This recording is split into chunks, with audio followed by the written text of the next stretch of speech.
this is a pure case of agenda, and it has IPOB backing. That since IPOB and its leaders are followers of Jewish or Judaism religion in the East, white clothing Christian religionists and their churches somewhere in the Southeast, that they classify this IPOB because they look like they are Jewish people, and that is why they are killing them in the Southeast. He said, nowhere, like I told you in this report, where he will say he admits of the fact that there is any killing in the Southeast and that the killing was perpetrated by the IPOB or Eastern Security Network. This is the only report the senator relied on. My people, make una come here. The special advisor to the president of Nigeria, Daniel Buwala, was on Channels television just yesterday, and they were asking him about the buying of Christians going on in Nigeria. And of course, the US Congress is also in talk about it, want to sanction Nigeria over the buying of Christians. Do you know what Daniel Buwala said? He said that it is IPOB that went to tell the US Congress that Christians are being unalived in Nigeria. It is IPOB. Hey, Jesus Christ.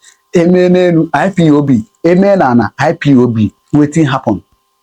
The Senate President, Godswill Akpabio, also said that it is IPOB. Special advisor to the president also came on air to say it is IPOB. So I ask again, so IPOB are the people in the north unaliving people? IPOB are those the people in the middle belt unaliving people? I ask. Holy Jesus, waiting person no go see IPOB when I don't hear them. Thank you for having me. How damaging is Senator Ted Cruz's position? He's not only saying it, he's moved it as a movement of law for an act of parliament in the United States. First of all, Senator Ted Cruz is having a declining popularity in the US because of some of the extreme positions he has taken in favor of AIPAC, which the MAGA base are not happy with him. People like Tucker Carlson, Candy Owens, there are quite a number of them who are not comfortable. So in a bid to revive his alien political career, he decided to choose people of like minds to do that. But let me not push far in that regard and focus on the germane issue of substance. Senator Ted Cruz published on his official Twitter page allegation against the government of Nigeria. And if you look at that, you will see he said there is a genocide, there's a killing of Christians in Nigeria, to which public officials are either complicit or all they are participating in it. In other words, he's trying to say that there is a genocide and the genocide is perpetrated by Nigeria government. Now, genocide, if you look at the very concept and definition of genocide, you know that it has to be a state-orchestrated thing. Or even if it is non-state actors, it has to be established. The second thing is talk about the participation of the government of Nigeria. He knows it is false. But let me tell you where the story is coming from. Or maybe he doesn't know. Let me tell you. The reason is because almost all of them base that position that they said on this report. This report was written by Inter-Society Civil Liberty and Rule of Law. They call them International Society for Civil Liberties and Rule of Law. It is founded in Nigeria and it is somewhere in Onitsha. Most of the references they made were in this report. Now, if you look at this report, which was first published in August, and then they updated it last month, September, you will know that this is a pure case of agenda, and it has IPOB backing. This report can be seen on their website, Inter-Society Civil Liberties and the Rule of Law. Now, they gave what they call to be a report of killings in Nigeria. They said they got their sources from multiple places. They also said they relied on their previous archive in reaching the conclusion. If you look at the entire report, 70% of the cases of killing that they are referring to happened in 2015, 2016, and I think 2018. The reference they made to the killings in 2025, they said the report, they got them from Sahara Reporters, they got it from one civil society, and they got it from what they call open source. Almost all of the things that they were published, they were based on hearsay. Now, if you're writing a report, the little I know about people who understand what research is, you have to go to the root of the source. You have to verify the point. Nowhere in this report has he established one fact, that this report stemmed from a research by their organization. Needless talking about the people who fund this particular organization. But do you know one intriguing thing about this report? He has analyzed every killings in Nigeria. There is one killing that he refused to acknowledge. And in fact, he even said that all of the killings of priests, the citizens of the southern eastern Nigeria, he said they were perpetrated by the Nigerian security forces, Nigerian crack team, and Nigerian intelligence officers in the pretext of fight against IPOB. Then in that report, he came to that very, very important point here, where he said, all of these have seen reckless, whatever, and that the premise for which there is false labeling, mass criminalization, class stigmatization, and here's a conclusion, is premised on two things. Number one, that since IPOB and its leaders are followers of Jewish or Judaism religion in the East, white clothing Christian religionists and their churches somewhere in the Southeast, that they classify this IPOB because they look like they are Jewish people, and that is why they are killing them in the Southeast. He said, nowhere, like I told you in this report, where he will say he admits of the fact that there is any killing in the Southeast and that the killing was perpetrated by the IPOB or Eastern Security Network. This is the only report the senator relied on.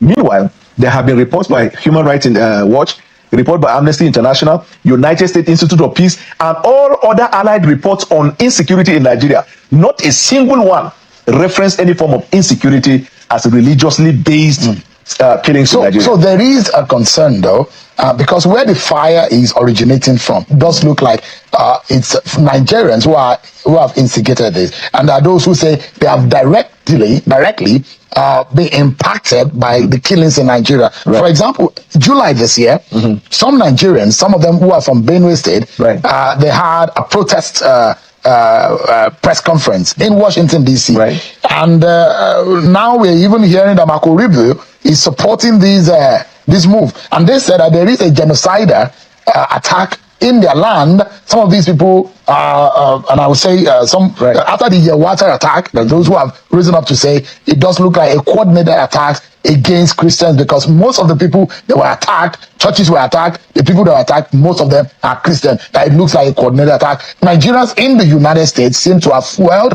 or instigated it. So there are three things you mentioned here. Number one is a group that went and protested. Number two, the issue they presented to the congressmen. They are fabricated and half truth. Yes to the fact that there have been killings. No to the fact that the killing is because they are Christians. You see, because anywhere a crime is committed, the tribe or religion that is predominant in that place will be the most casualty. You will see the most casualty there. In the same way you see in Zamfara, in Sokoto, in Katsina, in Kebbi, where these bandits have come and killed people, abduct people, majority of them are Muslims. So when you go to Benue, and but let me tell you this one. Recently, there have been arrests of individuals that were fomenting crisis in Benue. Guess what? They were flown in the public media. Some of them are Christians. So some of the places, the crisis there, they ask their governors will tell them, because governors receive intel report. It is not because they are Christians. Either it is based on land grabbing, cattle rustling, cattle this, whatever it is, that is the component. That's why United States Institute of Peace never mention religion. So when you go to the United States and you push religion, that you are being persecuted before you are Christian, to me, is a mischaracterization of the real issue. What is the implication of Nigeria being designated as a country of particular concern? Well, if a country is designated as a country of particular concern, what happened is that that country is likely to come under sanction. And the sanction can be either of these four. It can be on travel ban, it can be embargo on the sale of arms to you, it can also be trade-related embargo, where there is this tariff or whatever trade restriction. And it can be the fourth one, I think I can't remember, either of these four can happen to you. Now, some of these Nigerians who are overzealous and are wanting this thing to come on Nigeria because either you are in the opposition or you are even a pastor, you feel that this thing should happen. If the embargo or ban is placed on Nigeria, maybe you've been going there to preach. Nigerians can't go to America. You know, recently, Donald Trump banned certain countries where people from those countries can't go there. So you have to know, if you are somebody that travels abroad for what, it can be religious, it can be trade, it can be business. If a sanction is placed on you, that is likely going to affect. But there are those who will say the Tinubu government has to do a lot of work because these things are being instigated by Nigerians. So let me tell you why lately Nigerians have been crying for long about insecurity. They've been pushing this issue of religion for a long time. But these guys in the West, that's why I say it's orchestrated agenda. These guys in the West never paid attention to it until an event happened at the United Nations. And 24 hours after that event, Bill Maher was the first to start talking, and he said that it's killing of Nigeria. If you're Western media, you're not talking about it, shame on you. And I don't know why the Nigerian people are not in the street protesting. After he said that, two other podcasters said it, and then before you know, the senators, who are APAC-backed senators, and senators who have ailing political career, those ones continue to say it and ask people to retreat. Now, this is how you will know that it is agenda. When Nigerians were crying insecurity, what did they do? They didn't do anything. Until now, they feel the opportunity presents itself for them to pick that thing up in order to create problem for Nigeria. And you talked about Marco Rubio may buy into it. Because before now, when Marco Rubio was an ordinary senator, Marco Rubio was among the persons who were pushing for that kind of a thing. But we are committed in bringing out the falsehood. Yeah. We admit there is insecurity in Nigeria and we're fighting it. We have made significant progress since 2023 when the president came. None of the insecurity in Nigeria relates to religion, and we are making the progress that is required. Give me a moment. What is happening in the United States is of concern to Nigeria. It's of concern to the Christians, it's of concern to the Muslims. Because the moment they bring sanctions, sanctions will breed poverty. Poverty knows no religion. So for me, engagement will be the best. So when we go into executive session, we can decide to set up a small ad hoc committee to go to the United States or America and engage our colleague parliamentarians there. And then to also educate them. To educate them. Because if you see what these people are doing, most of them are outsiders. When they come and start spraying bullets from GP, or what do you call it, or they throw rocket. They are not throwing rocket into the crowd, targeting a particular religion. They are killing Nigerians. I don't know who will now go and sit down and bring out maybe the dead bodies and say, this one is a Christian, this one is from this family, this must be a Muslim. So we are facing a situation whereby these terrorists are trying to terminate the lives of Nigerians. And then, of course, frustrate us from going into the farms, producing food to feed ourselves. So this discussion will be better in a closed session. And I think at the end of the day, we should actually have a small team that should visit our colleagues and also put the other side. Because some people must have gone there to give a one-sided story. And at the end, it will now look as if only Christians are being killed by terrorists in Nigeria. But I can tell you that a lot of Muslims have lost their lives in the last 5-10 years. The same way Christians have also lost their lives. So my personal opinion is that Nigerians have lost their lives as a result of insurgencies, banditry, and others. So if you look at what is happening in the Southeast, predominantly Christians, most of those that are killed in the Southeast, including the late husband of our demised icon, Dora Akunyili, the way the man was shot dead and everything, will you come and ascribe that to religion? I'm talking about what IPOB is doing. You see brothers killing brothers. Okay, so the sit at home that is going on Mondays in the Southeast that has almost crippled the economy of the Southeast. Is targeted at Christians or Muslims. So Nigeria has complex security situations, and we should actually go out there and educate people so that they will know what to do. But when they just come out with a one-sided motion, it means they have a target, and that target is to strangulate the economy of Nigeria. That's my personal opinion. So it's left to us as a parliament to take proactive actions and be strategic in our response. If we stay here to give figures and instances where Muslims were killed or where Christians were killed, then we are not helping the situation. Ours should be, what do we do to ensure what Senator Jimmy Ibrahim said, counter terrorism? How do we respond to the guerrilla tactics of the terrorists, whether internal or external aggressors? So let's go into the prayers. Is there anybody that is opposed to this motion?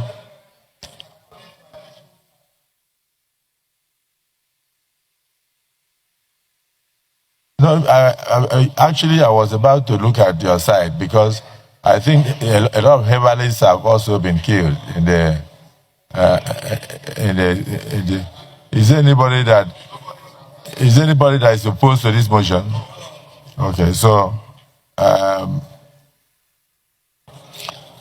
let me thank distinguished Senator Alain Dume for bringing this motion to the fore, and to say that if we restrict ourselves to the prayers here, we will tend to miss the point. The issues are too complex.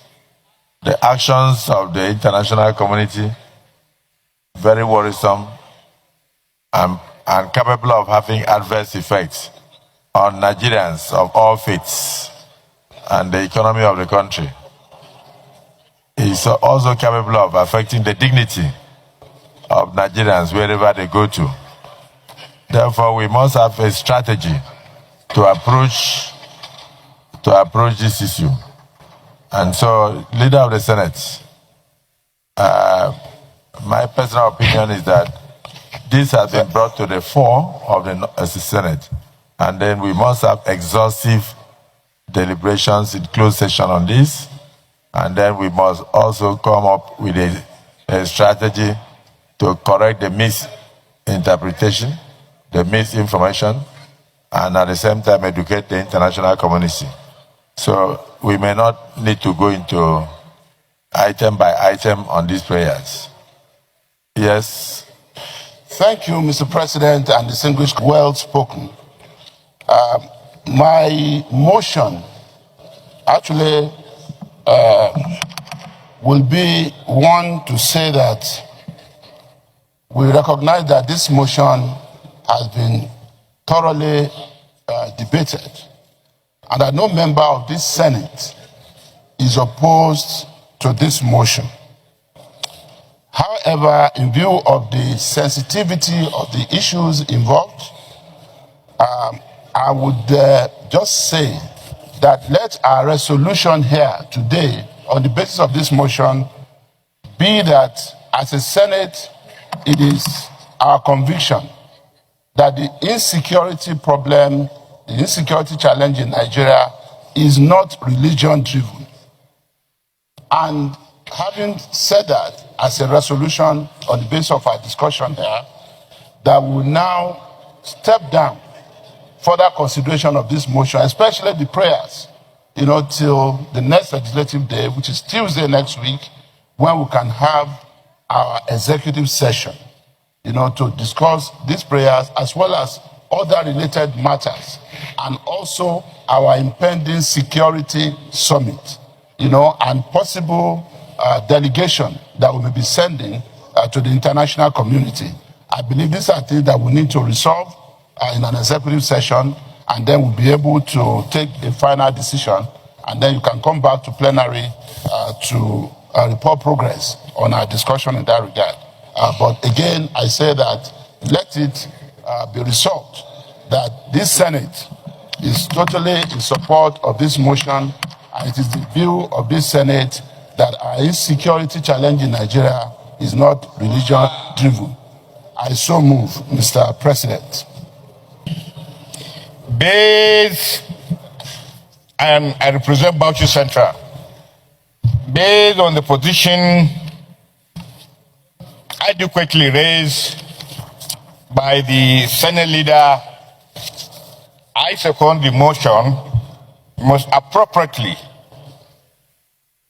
that this motion is unanimously agreed, adopted, but proper reaction to this motion should be stepped down until when we have an executive session on Tuesday next week to come up with appropriate mechanisms in dealing with this matter, as criminality and crisis in Nigeria is not driven by religious sentiment. I so second, Mr. President.